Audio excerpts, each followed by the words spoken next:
Hello and welcome, ladies and gentlemen, to the first week wrap up. The week one wrap up. This is week one wrap up. Good Lord. This means on week one wrap up, this is a weekly thing. We'll have week two wrap up, all that bullshittery. On this show, the wrap up show, or recap show, apologize. We will cover the awards that were awarded for the previous week for each division or each conference. We'll cover the standings, any transactions that might have went down, and of course, the results of the games. So let's jump right into it with the week one matchup that was Thursday night. We caught the game, of course, so we do know the results. It was the New York Giants defeating the New Orleans Saints 37-34. And we'll take a look at the box score here. As you can see, a fairly competitive game, and the total makes complete sense here. So, we'll move on to Sunday, 1 o'clock. The Falcons took on the Browns. This was a very lopsided game, heavily in favor of the Atlanta Falcons. As you can see, outgained them offensively overall, rushing, passing, first downs, punt return yards, kick returns, total yards. They turned the ball over less. They converted more on third downs. The only thing they didn't do better was red zones. So, but as you can see, the Browns were only in the red zone once. So there you go. That being said, Atlanta wins 35-15. In the second game at 1 o'clock, the Ravens and the Red Dragons battled out in Baltimore, and the Red Dragons of San Diego walked away victorious 31-24 in a very closely contested matchup that saw it tied at halftime. And then San Diego managed to put 14 points on in the third quarter, and Baltimore brought 10 points in the fourth, but ultimately it was not enough. San Diego outlasts the Ravens to win.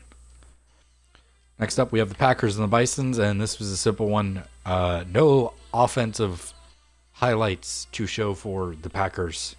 No highlights to show at all in this, but nothing to show for the Green Bay Packers, as the Oklahoma City Bison absolutely dominate the game straight through. The Cowboys and the Buccaneers faced off, and it was a Dallas-dominated game once they reached the fourth quarter. It was a fairly even matchup through the first three quarters.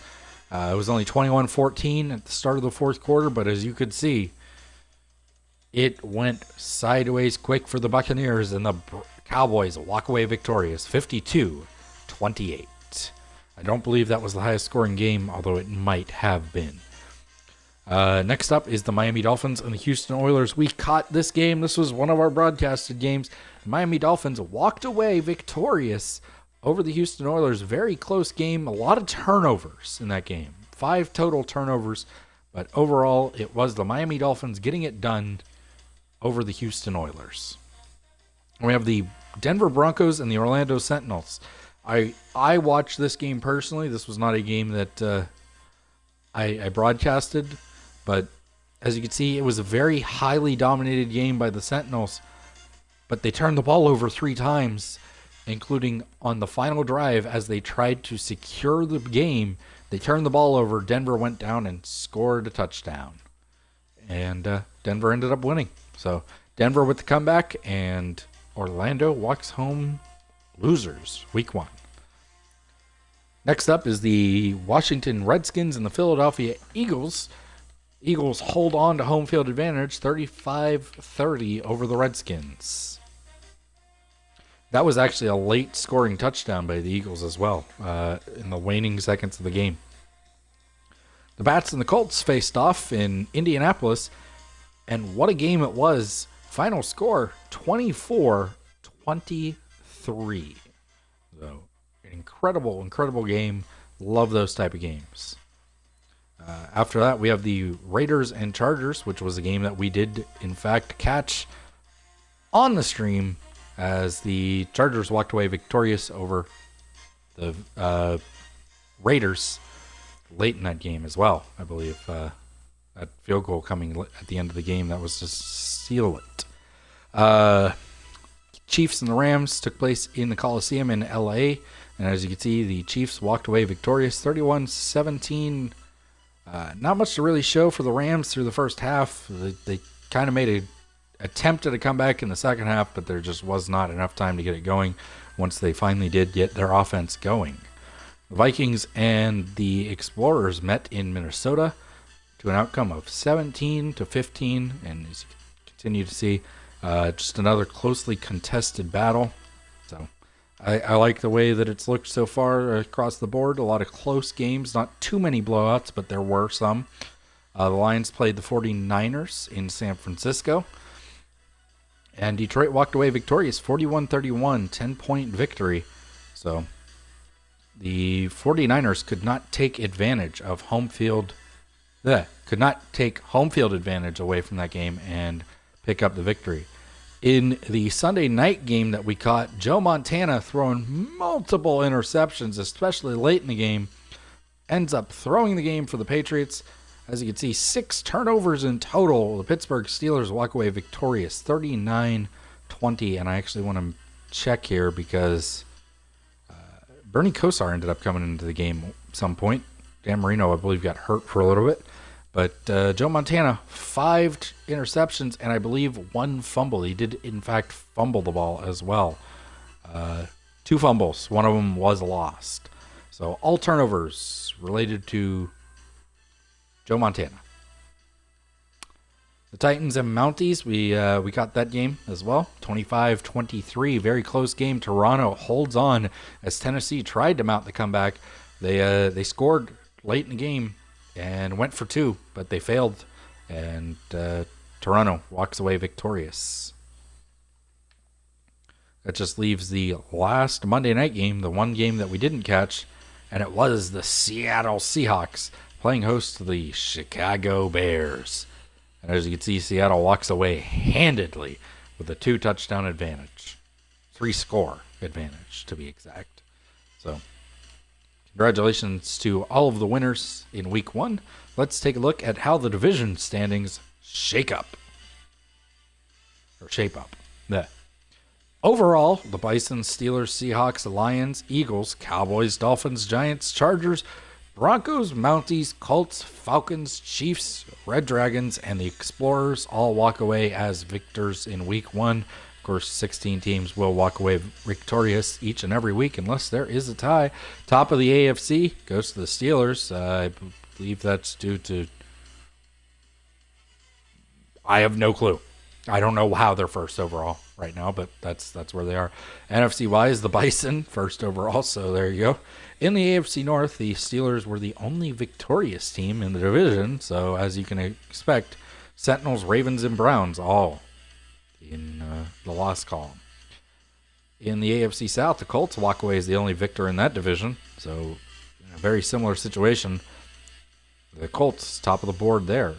In the AFC East, 3 of the 4 teams walk away victorious, only the Patriots falling, and is a similar case in the AFC West. In the NFC North, the Lions walk away as the only victor in the division. In the NFC South, we see a split in the division as the Falcons and Red Dragons walk away victorious, but the Saints and Buccaneers lose. In the NFC East, we see the Eagles, Cowboys, and Giants all walk away victorious, but the Redskins pick up a loss. And in the NFC West, we go even again as the Bison and Seahawks walk away victorious, the 49ers and the Rams losers. So, what does that all lead to? Well, if we check the stats, we can check around here. We can check the player stats for the whole NFL and see that Matthew Stafford leads the NFL in passing yards after Week 1. Your top 5 look as follows: Matthew Stafford, Steve Young, Ken Stabler, Kenny Anderson, and Dante Culpepper. In terms of rushing, you could see Bo Jackson leading the way, 295 rushing yards for the Dallas Cowboys. Just a couple yards short of breaking the record there. Jerome Bettis puts down 241 as well. Incredible day for him and the Sentinels in a loss. Walter Payton, 177, Tony Dorsett, 169, and Barry Sanders, 161 are your top 5. In the receiving category, you could see Mark Duper leads in receptions, but in terms of receiving yards, it goes to Randy Moss, who was just unstoppable. 231 receiving yards. Wes Chandler in second. We got John Taylor, Rob Gronkowski, and Odell Beckham Jr. in the top 5. We don't really care about that. In terms of tackles, Jack Del Rio taking the top spot with 19. You had John Corker up there as well, Jesse Tugel, Bobby Wagner, and Mike Singletary. In that regard, let's check the interceptions. Obviously, Ken Houston was going to be leading that. 3 interceptions in one game for him. Albert Lewis up there as well, Luke Kuechly, Ricky Jackson, and Lawyer Malloy. In terms of, let's see if we can't take a look at forced fumbles. See what we got here for leaders. You got Kelly Gregg up there with one forced. So it's all one forced fumble across the board. So very good defensively. Let's actually see defensive touchdowns. Kenny Houston with 1. I believe there'll be 2 Steelers on this list. Chris Hope, Ricky Jackson, Lawyer Malloy. I could have sworn. Okay. Well, and that is individual stats. Let's take a look at the team stats. So as you can see, the team stats, total offensive yards gained, the Sentinels leading the league in that regards.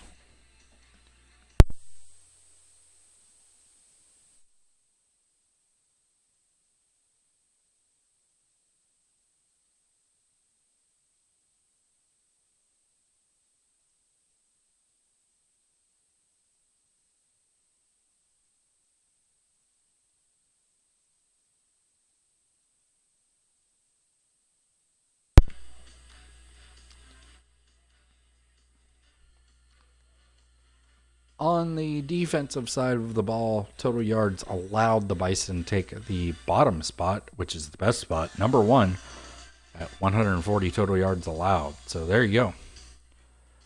In terms of conversions, the Chiefs looking like they're top of the board for third down percentage, but if you look at fourth down percentage, the Eagles 100%. So that's a risky category in itself. The 2-point conversion success, you got to give a lot of credit to the Sentinels. 4 of 5. 4 of 5. So how about that? In red zone efficiency, as you can see, these teams lead the way as they walk down the field, got in a field goal range, and or into the red zone, and managed to put points on the board because of it. In terms of penalties, the least penalized team was, in fact, the Pittsburgh's. Well, to be fair, these 4 teams were the least penalized teams. In terms of the most penalized teams, the Bats walked away with the most penalties at 7. The Bears, 45 yards. In terms of turnovers, the Steelers lead the turnover difference category by taking away the ball 5 times and only giving it away once. So, actually, I'm confused. Oh, never mind. They gave away the ball 1 time. They had 6 takeaways. Okay, I was confused on that. So that's a fantastic bit for them. So now we'll take one last look at the last thing on the list. Your players of the week for the NFC and the AFC. On the NFC side, it goes to a pair of Cowboys. Bo Jackson for his 33 carries, 295 rushing yards, 8.9 rushing average. He totaled 4 rushing touchdowns, 1 reception for 9 yards, and 1 receiving touchdown. So he had 5 touchdowns on the day. That's an incredible total for Bo Jackson. Lawyer Malloy, Cowboys' strong safety, picks up 12 tackles, 1 interception, and a touchdown. So incredible job for Lawyer Malloy, or Lawrence Malloy. I apologize if I screwed that up. On the AFC side, a pair of AFC North players, as Jerome Bettis of the Orlando Sentinels walks away with 39 carries, 241 rushing yards at a 6.2 rushing average, 2 rushing touchdowns. He also had 3 receptions for 16 yards.